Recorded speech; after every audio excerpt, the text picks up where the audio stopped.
kini Roni dipastikan batal dicopot dari jabatannya. Roni Ardiansyah pun dikabarkan kembali masuk menjabat Kepala Sekolah SMP Negeri 1 Prabu Mulih. Kepastian ini disambut haru oleh murid-murid SMPN 1 Prabu Mulih.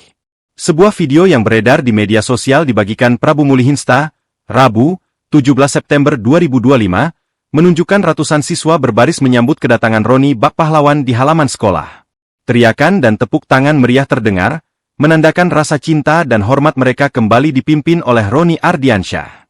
POV, kepala sekolah yang disayang semua muridnya. Tulis akun Instagram Prabu Mulih Insta yang mengunggah momen itu.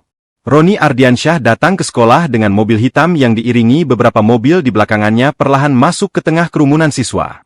Saat sang kepsek itu keluar dari mobil, para siswa berduyun-duyun mencium tangan Roni. Suasana penuh semangat itu terlihat jelas, seolah menunjukkan dukungan mereka kepada kepala sekolahnya yang terbukti tak bersalah.